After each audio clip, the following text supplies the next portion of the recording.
pick up one of my students, Izzy. She's coming all the way from Northern Canada to come for summer boot camp. I think it's her first time to America. Let's go get her. Looking for a ride?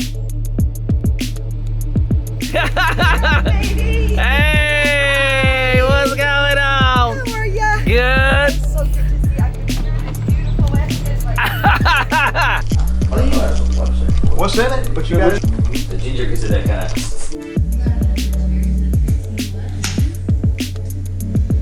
How many shares you got left? 300. All right, you are in the green. This is the big trade for Henrik here. He's going for his Yo Mama end of Friday trade. There is no pressure here, buddy. It's just you and this stock. Okay. Do you think it's gonna move? I think if we break 25, we are good to go. Are you trading your hopes and dreams right now? I am. For the biggest win of your life? I am. Do you think it's possible here? Of course.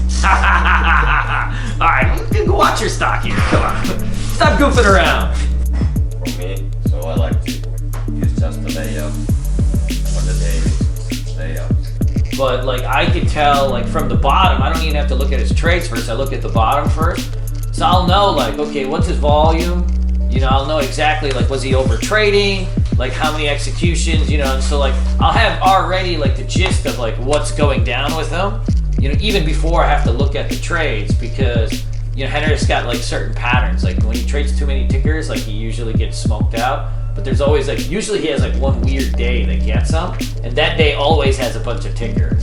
And so, you know, I'll be able to figure out the pattern. So then when we're chatting, it's like I kind of know where his head's at. So the one thing he's really good at is like busting slumps. Like anytime he's had like a really bad, an off week, he like comes back really hard the next week. He makes adjustments really, really quickly. And part of the reason he makes adjustments so quickly is he just has everything compiled in. So he knows exactly what not to do. So like he won't do the same thing. He might make new mistakes, but he won't make the same mistake from the previous week because he's got all this data that he's just collecting on what's going down. And so like that's what he did on Friday, and Thursday he noticed he wasn't taking any shorts, and he's really good at shorts. That's like where he's really good. So Friday it was like he was hunting for shorts because he wasn't taking them all week, and so he wasn't winning. And so making that kind of adjustment in the field is huge. I'm from Finland. I'm an engineer, 29 years old.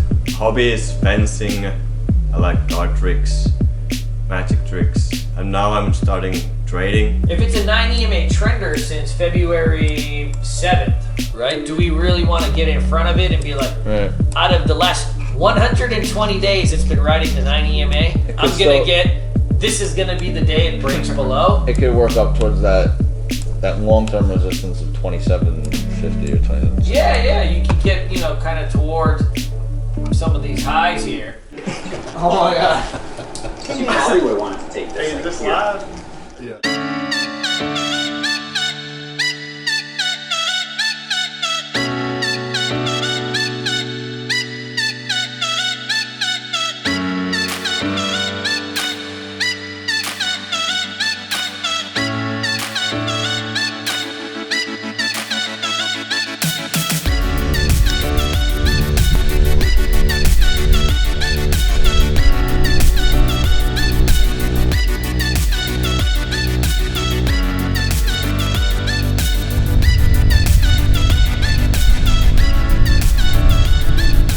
Well, I think that's the accountability that we talked about. I think would be helpful. Okay. I think, and that's one thing I've talked about with most people here is that now that we've seen the face with the people that we talk with, I mean, we can be more accountable to each other and help each other out when we're down too. That'll be helpful, I think. So are you willing to be Vince's accountability partner? Absolutely. Yeah. So what would you do to help him? Like how would you get him out of this? If he went rogue? Well, I would ask him every day on a daily basis, you know, what are you looking at? What are you studying? And help him with, and see if it's the pattern that he likes to use, because I'm starting to get used to Vinny's pattern that he likes to look for. Yeah, definitely would help him with that. He's Jersey Shore, man. He's got two things he likes. He does. Yeah. And that's one of the struggles I've been having is. I'm curious about this too. I'm like thinking of multiple things. Talk about stocks. Talk about stocks. It's one of my problems is I have too many stocks patterns that I try to use, and trying to hone it down to one or two patterns that I can see Vinny's pattern that he's using, and I can try to help him with that. Yeah, definitely. Wouldn't mind doing that. All right, so you're committing to Vinny. Absolutely. You're gonna help him. So Vinny, are you ready to let Chris help you? Sure. Absolutely. So what would you guys do beyond just asking each other? Because Vinny will just lie to you. I know Vinny when he's over trading. He'll lie. But for these like videos, like these ones I really like, the ones that have cleared the 200-day moving average. A lot of relative volume. Tends to have them low. Then what I would do in the morning, I just kind of like look through these and I look for the daily. Like yesterday, it just moved the rest of it. So it's only had one big day. You know what I mean?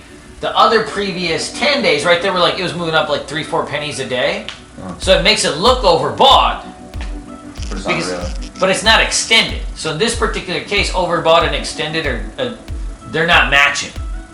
So it's had that huge day. So if you had like day 2, day 3, something like that, big days, then you got extended to match kind of the overbought. So sometimes like when we're in trading, we gotta use like just common sense sometimes to be like, okay, the indicators say this, but is it really? Because they don't always match, right? Because the indicator is just a computation of junk, right? And so like this one's just had one good day. And all the previous days is up about 5-10 cents. So it's not necessarily extended. Hi, my name is Todd Bass. I'm 32. I'm an attorney from New York. For the most part, I like to read books, day trade, snowboard. I'm big into guns. I've always been involved in finance. I used to work on Wall Street. It's always something that I had a passion for and wanted to do. And it was at a point in my life where I was able to take some of my spare time and focus on day trading. The best part about this program, comparing it to the other ones that I've experienced, is the hands-on that Kunal and Taylor and everyone else gives you. It's really personalized. They go out of their way to make themselves available. Anytime I've ever had any questions or not understood something fully, I've been able to reach out to any of them and you get a pretty fast response. They're very personal and they're there to help. Futures were up. Oh, futures in general. Oh, you want a piece of this? KMI is a put option. That's overextended to the downside. Yeah, so that's why I said it's a put. Shorter. Oh yeah, you get it, Billy. I pulled the trigger. Did you pull the trigger? I did not pull the trigger. I didn't grip it. I ripped and ripped this. It's small.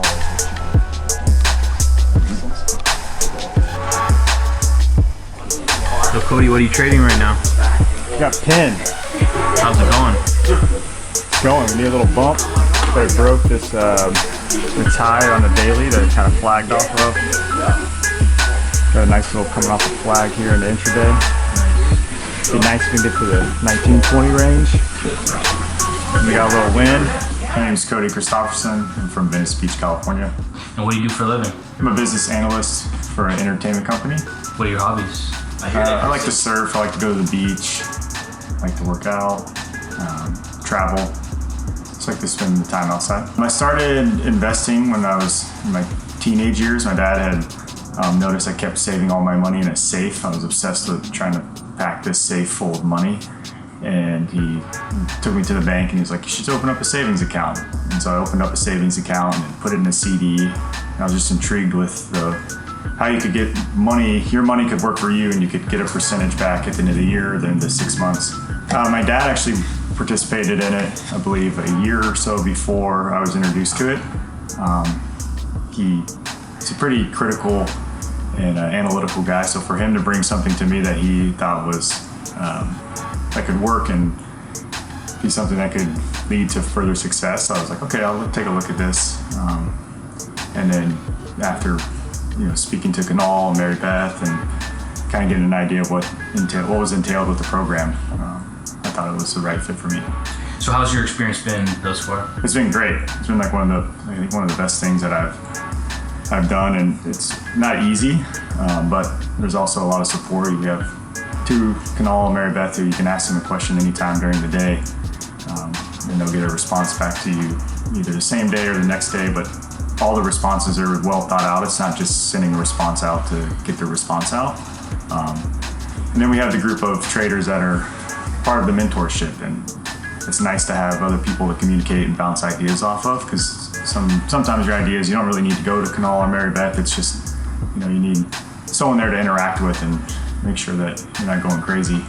I would like to become a full-time trader. I'm kind of out of college. I was in the job that I had was at home. I could make my own schedule, so I got kind of stuck into that habit of being able to make my own time and kind of do things on my own timeline. So I see trading as being something that can fit into that lifestyle, where I can trade in the morning and put my own work into it and just schedule my own time. My favorite part is, I think, the community. I think it's a community that allows for people to make mistakes and not be criticized. Everything's a learning experience. You're able to ask any question you want, submit your trades.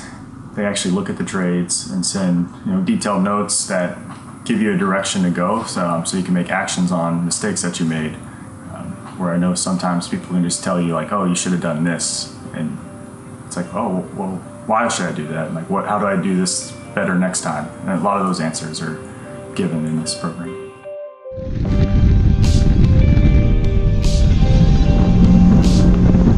Here's the finish assassin. You say yes? Yes. You going green? I'm going green. Yes. Show me that happy face. Nice. Going. It just. We got Henrik over here. He's going for his big weekly home run trade. He's just starting to size into this bad boy. Where'd you just add this thing, buddy? 2987. Woo-hoo! This is what we call an end-of-day dumper. We've been waiting on this stock all day to break down, and it finally is into the close. Of course, they have to do it on a Friday, so we got to sit here and drink a couple beers and wait for this damn stock to go. But you can see now, it's just starting to break down. Henrik's been in this thing early, so he's been in about 45 minutes ago, so he got a really good average, and now we just wait and cash it in. Hopefully, if it has a big gap, then you short the gap fill. Those are your only two options. Don't go anything in the middle. So if it has a decent gap, like say you have a $2 gap, first candle it gaps up, the second candle when it breaks under for the gap fill, you can short it. So you don't have to wait necessarily for it to red, because if it gaps up $2-3, by the time it goes red, it's already 6-7% or whatever. You know what I mean? So you can short that gap fill. This thing was hot. So you did that quick pullback buy. What was the other second one that you said? The other way to get in? The green to red. Yeah. And then once it goes red, then it's ORB, quick pullback, and then you're just doing your normal playlist. So like when you think about it, just do like a map. Like what possibly can I do with this stock? And then map out like what are the potential setups that I could do with this thing. So if it's an earnings play like this with a previous day gap, the first thing we always look for is green to red. And if it's a light gap. If it's a big gap up, then we'll short the gap fill. And we can short the gap fill, and then we cover some as the gap fills, and then we short it again on the green to red. And once it goes red, now you're running your regular playbook. So that goes ORB or quick pullback. And then if we get one of those or we don't get anything, we wait. Now you wait for the next hour and you hit the first flag, bear flag, right? If nothing happens then, you wait for VWAP and you play the VWAP fade. So that's your map. So like anytime you see this particular setup, like a gapper earnings setup, you're just running the map. It's just a map. There's only X amount of things you can do. So it's just a game. If I see this, I do this. If not, I wait for this. If I don't see that, then I go do this. Yeah. And the key is not to just chase anything, Yeah. right? Wait for one of those setups to go, and at some point, you're gonna be able to get into it.